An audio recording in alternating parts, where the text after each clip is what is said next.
अस्सलाम वालेकुम दोस्तों, आज की इस वीडियो में हम बात करने वाले हज़रत आदम अलैहिस्सलाम को लेकर और उनसे जुड़ी कुछ ऐसी बातें जिसको आज से पहले ना तो आपने कहीं पर पढ़ा है और ना ही आपने किसी से सुना है। तो दोस्तों चलिए वीडियो को शुरू करते हैं। दोस्तों क्या आप जानते हैं, जब हज़रत आदम अलैहिस्सलाम का पुतला बनाने के लिए जो मिट्टी जमा की गई थी उस पर 40 दिन तक लगातार बारिश हुई थी, जिसमें से 39 दिन तक गम की और दुख की बारिश हुई थी और एक दिन खुशी की बारिश हुई थी। इसीलिए जो आज का इंसान है वो ज़्यादातर गम और परेशानी में रहता है और खुशी उसको कभी कभी मुयस्सर होती है। तो यही वजह है कि ज़्यादातर इंसान गम में और दुख में रहता है और खुशी उसको कभी कभी मिलती है।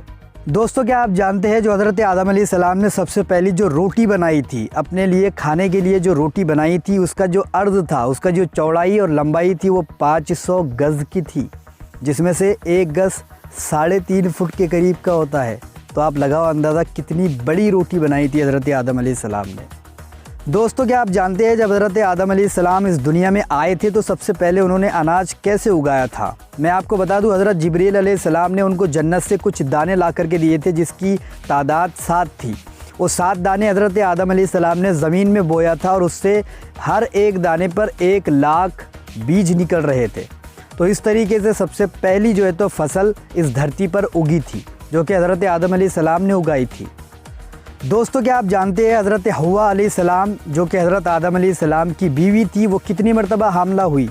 मैं आपको बता दूं, हज़रत हव्वा अलैहिस्सलाम 40 मरतबा हामला हुई और हर मरतबा 2 बच्चों को जन्म दिया, मतलब हर मरतबा 2 बच्चे पैदा किए। तो इसी तरीके से हम सब भी पैदा हुए, हज़रत आदम अलैहिस्सलाम और हज़रत हव्वा अलैहिस्सलाम की ही हम सब औलाद है। तो हज़रत हव्वा अलैहिस्सलाम ने हर मरतबा 2 बच्चों को जन्म दिया और 40 मरतबा आप हामला रही।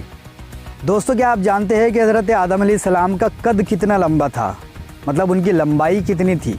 दोस्तों मैं आपको बता दूं, उनकी लंबाई 60 हाथ की थी। ये जो हाथ दिख रहे हैं इसके हिसाब से 60 हाथ इतनी उनकी लंबाई थी। कहते हैं कि जब हज़रत आदम अलैहिस्सलाम खड़े हुआ करते तो उनका जो सर था, सर के जो बाल होते वो जो अबर होता है ना ऊपर पानी वाला, उसमें चले जाया करते थे। मतलब इतने वो लंबे थे, 60 हाथ की लंबाई बहुत ज़्यादा होती है। दोस्तों क्या आप जानते हैं, हज़रत आदम अलैहिस्सलाम ने जो सबसे पहले कपड़े पहने थे वो भेड़ की खाल के थे, मतलब उसके बालों से उन्होंने कपड़े बनाए थे अपने लिए और सिर्फ ऊपर का ही जुब्बा बनाया था, नीचे का कुछ भी नहीं था। वो जुब्बा ही लंबा बनाया था, इसलिए वो अपने जिस्म को इसकी ज़रिए से ढकते थे। तो पहला जो उनका कपड़ा था वो बाल का था, भेड़िए के बाल का। दोस्तों क्या आप जानते हैं, हज़रत आदम अलैहिस्सलाम की उम्र कितनी थी। दोस्तों उनकी उम्र के बारे में बहुत सारे लोगों का इख्तिलाफ है। कोई कहता है 936 साल के थे और कोई कहता है 940 साल के, लेकिन ज़्यादातर लोग यही कहते हैं कि उनकी उम्र 1000 के ऊपर थी। 1000 के ऊपर उनकी उम्र थी, कितनी बड़ी बात है। दोस्तों क्या आप जानते हैं कि हज़रत आदम अलैहिस्सलाम सबसे पहले सरज़मीन हिंदुस्तान में उतरे थे। तो हिंदुस्तान वालों को सबसे ज़्यादा खुशी मनानी चाहिए कि हज़रत आदम अलैहिस्सलाम अल्लाह का पहला नबी सरज़मीन हिंदुस्तान में पैदा हुआ था, मतलब पैदा नहीं, भेजा गया था। तो दोस्तों कितनी बड़ी बात है कि हिंदुस्तान में सबसे पहले हज़रत आदम अलैहिस्सलाम आए थे। दोस्तों क्या आप जानते हैं, जो हज़रत आदम अलैहिस्सलाम का जन्नत में जो ड्रेस था, कपड़े जो थे उनके, वो नाखूनों से बने हुए थे। लेकिन जैसे ही उन्होंने गंदम का दाना खा लिया, गंदम बोला जाता है, बहुत सारे लोग इसको गेहूं ही बोलते हैं, ठीक है। तो जैसे ही उन्होंने ये दाना खाया तो वो लिबास उतर गया और उतरने के बाद उनको दुनिया में भेज दिया गया। उसके बाद में उन्होंने दुनिया में आकर भेड़ की खाल का अपने हाथों से कपड़े बनाए, कपड़े सिए और उसको पहने, अपने जिस्म को ढका, ठीक है। क्या आप जानते हैं, जो हज़रत आदम अलैहिस्सलाम ने जन्नत में जो दाना खाया था, जिसको गंदम बोला जाता है, बहुत सारे लोग उसको गेहूं का दाना कहते हैं, वो कितना बड़ा था। एक बैल के अंदर जो गुर्दा होता है उतना बड़ा उसका साइज़ था और उसमें से 1 दाना हज़रत हव्वा अलैहिस्सलाम ने खाया था और 4 दाने हज़रत आदम अलैहिस्सलाम ने खाए थे, जिसमें से 1 दाना और भी बचा था जो कि हज़रत हव्वा अलैहिस्सलाम अपने पास रख लिए थे। दोस्तों क्या आप जानते हैं, हज़रत आदम अलैहिस्सलाम जब जन्नत में थे तो शैतान उनको बहकाने की काफ़ी कोशिशें कर रहा था, लेकिन उसको जन्नत में जाने की मनाही थी, वो जन्नत में नहीं जा सकता था। फिर उसने सांप और मोर को अपनी दोस्ती दिखाई और सांप और मोर उसको जन्नत में लेकर गए और फिर उसने वहाँ पर बहकाया। तभी जाकर हज़रत आदम अलैहिस्सलाम और हव्वा अलैहिस्सलाम ने उस दाने को छुआ और उस दाने को खाया, ठीक है। तो यही वजह थी कि शैतान सांप और मोर की वजह से जन्नत में गया था, तब जाके हज़रत आदम अलैहिस्सलाम बहके थे, ठीक है।